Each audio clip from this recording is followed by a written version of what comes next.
This week, several Democrats had the opportunity to go to University City to help with the cleanup at the Jewish cemetery that was so horribly vandalized. But it was actually amazing to see all of the communities that came together to work on this, folks from all walks of life, from all different religious backgrounds, nationalities. It was amazing, and we're just really excited that we had the opportunity to go down and help. This week we saw our Republican colleagues once again take aim at some of our most vulnerable by reducing the number of weeks for unemployment when we know that the unemployment rate throughout the state is not consistent, and particularly in minority communities it may be more than twice that of the state's average, and once again we see them hurting our citizens. By contrast, the Democrats are pushing for transparency. And so we saw in the Budget Committee, we are still trying to find out how our governor is funding his travel. That is still in question. I know in previous years that was a big issue with our previous governor, and I think the citizens as well as our legislature needs to know how that is funded. There is also some question of the amount of money that has been spent on a communications staff that apparently does not like to communicate. So hopefully the governor will perhaps give those things up so that we will have additional funds in our budget, because I don't think at this point they're particularly needed. Also in the Budget Committee, pushing transparency once again, the committee passed out my House bill for the Legal Expense Fund. It passed out 25-0.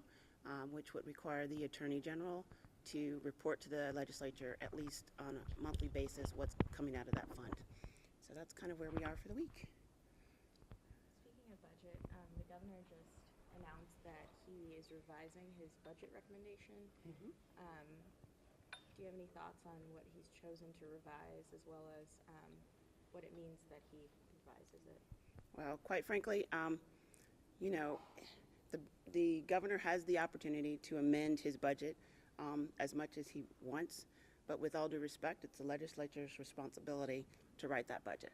And so the budget chair will ultimately have that decision as to where those funds will go. It's a little interesting that we would start spending funds that we have no idea when we're going to get them.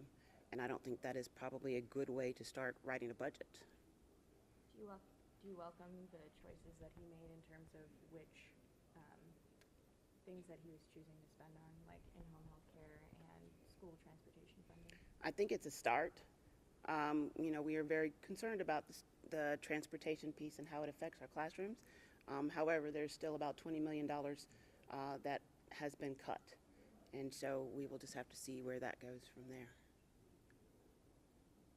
What do you think of Representative Moon's proposed exhibit on the history of abortion?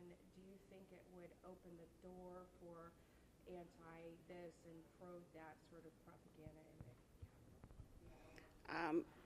I think it probably would, but quite frankly, if we would focus on some of the things that bring us together and focus on the priorities of our state, we would be far better off, and that does us absolutely no good. One other point on the unemployment fund, the budget chairman just told us that, yeah, Missouri has shortened the calendar, but it's still easy to get the benefits here compared to other states which have longer calendars. There's an inverse relationship there. So that justifies the going from 20 down to 13 because it's still easy to get it in the state of Missouri. I don't think that has an impact when you have to go pay your light bill and your rent. How easy it is to get is not the issue. Any other questions? All right, thanks.